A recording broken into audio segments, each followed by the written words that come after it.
जय हिंद दोस्तों, कैसे हैं आप लोग और कैसे चल रही है आपकी स्टडी। दोस्तों यदि आप भी 24 फरवरी को क्लास 12 हिंदी का पेपर देने वाले हैं तो आपने सही वीडियो पर क्लिक किया है। देखिए मैं जानता हूं कि काफी ऐसे बच्चे होते हैं ना जिनका हिंदी में सभी का सभी टॉपिक क्लियर होता है, लेकिन एक ऐसा टॉपिक है जो प्रत्येक बच्चे को परेशान करता ही करता है, जिसका नाम है संस्कृत का गद्यांश और श्लोक। देखिए आपके पेपर में 7-7 नंबर के आते हैं, टोटल आपके पेपर में 14 नंबर के क्वेश्चन पूछे जाते हैं। इसमें सबसे ज्यादा दिक्कत होता है, बच्चे ये कहते हैं मुझसे कि सर हमें संस्कृत पढ़ने में दिक्कत हो रही है तो हम याद कैसे करेंगे, और जब याद नहीं होगा तो हम तैयार कैसे करेंगे, और जब तैयार नहीं होगा तो पेपर में लिख कर क्या आएंगे, तो नंबर क्या मिलेगा। तो भैया टेंशन लेने की जरूरत नहीं है। यदि आपने इस वीडियो पर क्लिक कर दिया है तो समझ जाओ कि यदि ये वीडियो तो आप पूरा देख लेते हो तो इस बात को ध्यान में रख लो कि आज की इस वीडियो से आपका 14 नंबर बिल्कुल पक्का होने वाला है, वो भी गद्यांश का और श्लोक का।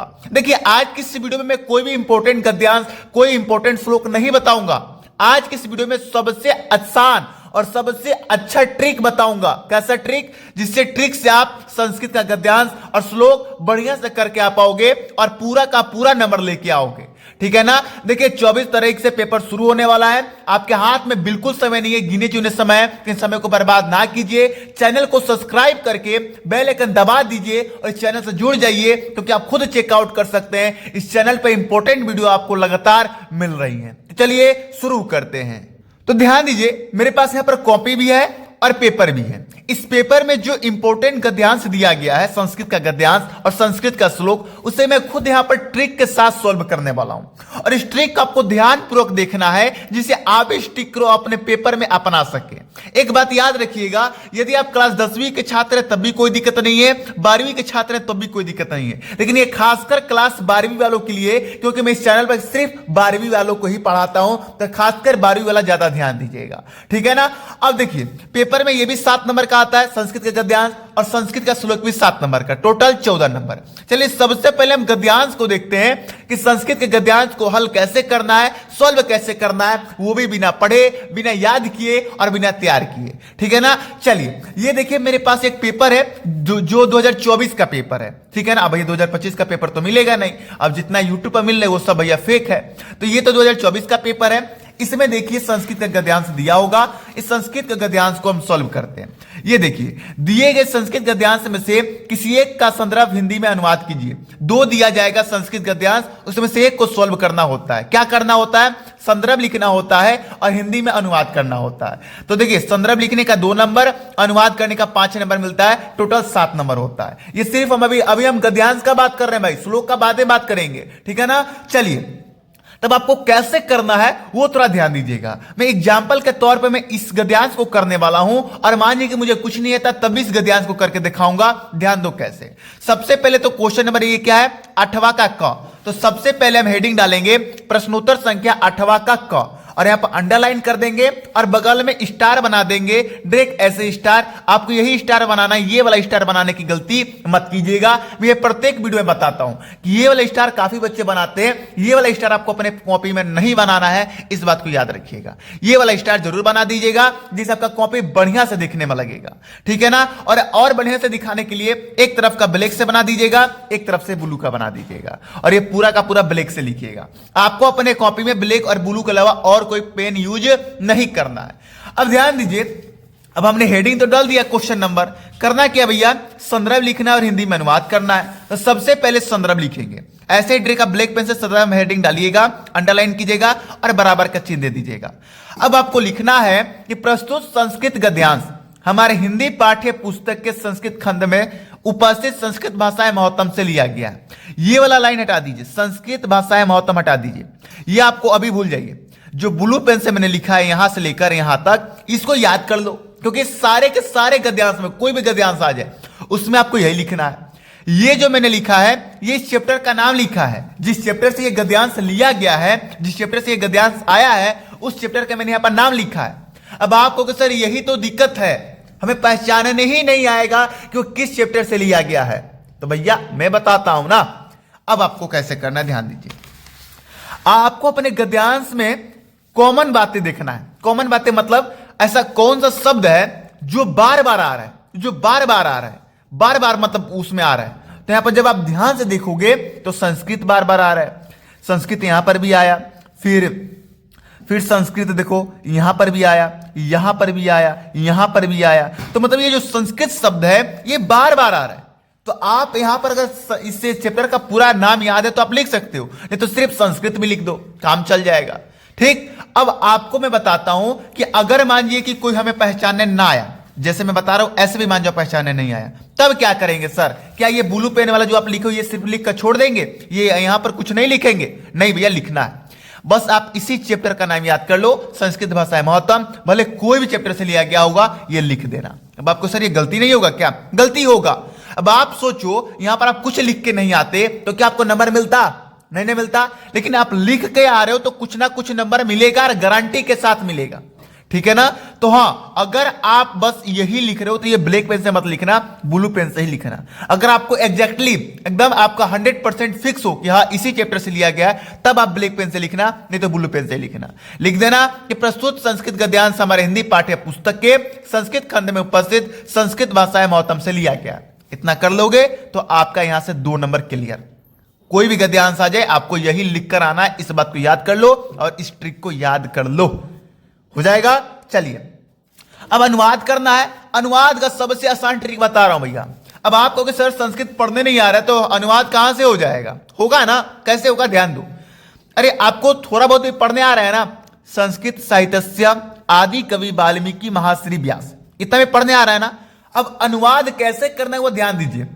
अब आप ध्यान से आप एक एक शब्द को पढ़िए। मैं जैसे इस शब्द को पढ़ रहा हूं संस्कृत साहित्य, इस शब्द को पढ़ने से आपके अंदर इसके प्रति कोई अर्थ निकल रहा है क्या? तो हां निकल रहा है, संस्कृत और साहित्य निकल रहा है। तो ऐसे आपको प्रत्येक शब्द पढ़ना है और उससे कुछ ना कुछ अपने अंदर अर्थ निकालना है। आपको अर्थ नहीं याद है पता है, लेकिन आप अपने से अर्थ निकालने की कोशिश करो, कोई सा भी अर्थ, जो भी मन में आता है वो लिख डालो। तो मैंने यहां पर पढ़ा तो देखो मैंने लिखा है कि संस्कृत साहित्य के आदि कवि वाल्मीकि, महर्षि व्यास, कवि कुलगुरु कालिदास, अन्य।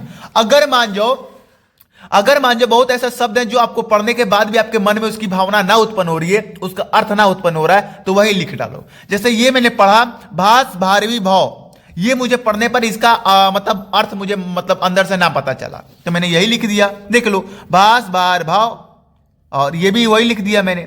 यहां पर देखो वही चीज है, मैंने वही चीज यहां पर लिख दिया। मतलब जिस शब्द का अर्थ आपको पता ना चल रहा है उसको वैसे ही लिख डालो, और जिसका पता चल रहा है उसका लिखो। समझ गए? तो इस प्रकार आपको हिंदी में अनुवाद करना है। अब मान जाओ कि सर ऐसे भी ना आएगा, तब क्या करेंगे? तब भैया कुछ नहीं करना है, अनुवाद ऐसे हेडिंग डाल देना और संस्कृत का ये पूरा का पूरा उतार देना, यही उतार देना। खाली छोड़ने से तो अच्छा है ना, यही उतार देना। अब बच्चे कमेंट करेंगे सर ये गलत तरीका है, तो जाओ खाली पेज छोड़ के आओ। सर इससे नंबर कटेगा, तो जाओ ब्लैंक पेज छोड़ देना, देखते हैं कितना नंबर मिलता है। भैया बताया जा रहा है तो कुछ सोच के कुछ समझ के बताया जा रहा है, जिससे आपको बढ़िया नंबर मिलेगा। पक्का विश्वास कर लो कि बढ़िया नंबर मिलेगा ही मिलेगा। ठीक, चलिए तो हमने अभी तक क्या चीज पे बात किया? संस्कृत गद्यांश से बात किया। अब हम आगे बात करेंगे संस्कृत के पद्यांश पर, किस पर? जिसे आप श्लोक भी बोलते हो। चलिए अब उस पर बात करते हैं और बढ़िया तरीका से बात करते हैं, उसको भी चुटकी बजा के सॉल्व करते हैं। अब 8वां का क में संस्कृत गद्यांश पूछा है, तो 8वां का ख में आपसे संस्कृत का श्लोक दिया जाएगा, जिसे आप पद्यांश बोलते हो संस्कृत का। दिया जाएगा कि दिए गए श्लोकों में से किसी एक श्लोक का संदर्भ हिंदी में अनुवाद कीजिए।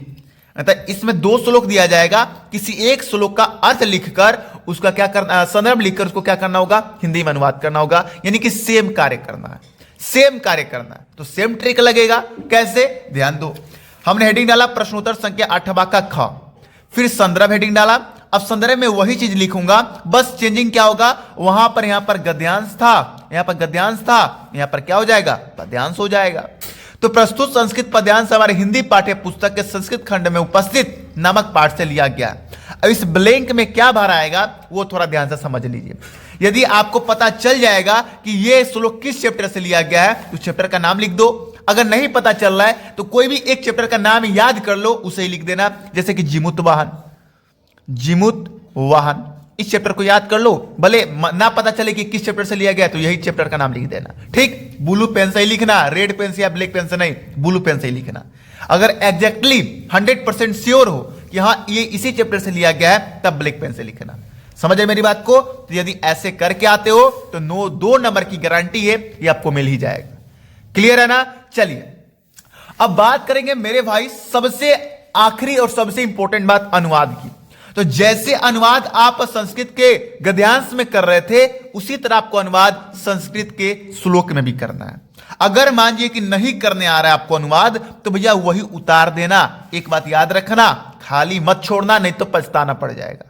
मानता हूं कि 5 नंबर अनुवाद का है, तो पूरा नंबर ना देकर 3 नंबर, 2 नंबर या 4 नंबर तो जरूर देगा। 2 से कम नंबर नहीं दे सकता है, याद रखना। और 5 में 5 नंबर भी मिल जाता है, याद रखना। आप करके आना, ब्लैंक बस मत छोड़ना। मैं पूरी की पूरी गारंटी लेता हूं कि जो मैं ट्रिक बताया हूं ना, इसे 14 में 14 नंबर आप लेके आओगे। अगर आपका हैंडराइटिंग बढ़िया है, थोड़ा सा बढ़िया सजा के लिख देना, ऐसे जैसे मैंने लिखा है, गारंटी के साथ आपको 14 नंबर मिल जाएगा। टेंशन नहीं लेना। टेंशन लोगे तो टेंशन से कुछ होगा नहीं, कुछ कर भी नहीं पाओगे। लेकिन अगर कुछ ना कुछ करते हो तो कुछ ना कुछ आपको मिलेगा, इस बात को याद रखना। घर पे खाली बैठने से कोई आमदनी नहीं होगी, लेकिन थोड़ा बहुत कुछ ना कुछ करने से, थोड़ा बहुत करोगे तो थोड़ा बहुत आमदनी होगी, बहुत करोगे तो बहुत आमदनी होगी। इस बात को ध्यान में रख के चलिए, ठीक है ना? चलिए आज के वीडियो आपको कैसा लगा? एक बच्चा बहुत कमेंट कर रहा था कि सर प्लीज संस्कृत के गद्यांश और पद्यांश वीडियो बना दो। तो लो भाई, आपके कहना मैंने मान ली और मैंने बना भी दी। अब किस बच्चों को किस टॉपिक पर वीडियो चाहिए, प्लीज आप कमेंट करके जल्द से जल्द बताइए, क्योंकि समय बिल्कुल नहीं है। आपको जिस टॉपिक में दिक्कत हो रही है उस टॉपिक का नाम बस लिख दीजिए, उस टॉपिक के ऊपर अभी वीडियो आ जाएगा। खासकर हिंदी का ही टॉपिक बताइएगा, क्योंकि हिंदी का ही पेपर पहले होने वाला है। सबसे पहले हिंदी का क्लियर कर लिया जाए, तब जाके नेक्स्ट एग्जाम वाला हम लोग तैयारी शुरू किया जाएगा, ठीक है ना? चलिए, यदि चैनल से नहीं जुड़े तो चैनल को सब्सक्राइब करके बेल आइकन दबा लीजिए, क्योंकि इस चैनल पर प्रत्येक विषय की तैयारी लगातार कराई जाएगी और इंपॉर्टेंट तरीका से, धांसू तरीके से कराई जाएगी, जिससे आपका प्रेशर, टेंशन भी कम होगा और तैयारी भी बूस्टिंग होगी, तैयारी भी मजेदार होगा। तो आप अपने दोस्तों को भी शेयर कर दो चैनल, उनसे भी बता दो कि हाँ लो भाई चैनल पर तैयारी हो रही है। कम से कम 50 के फैमिली जल्दी पूरा कराओ कि खुशियां मनाया जाए, ठीक है ना? चलिए मिलते हैं तब तक के लिए नेक्स्ट वीडियो में, तब तक जाने की इजाजत दीजिए। जय हिंद, जय भारत।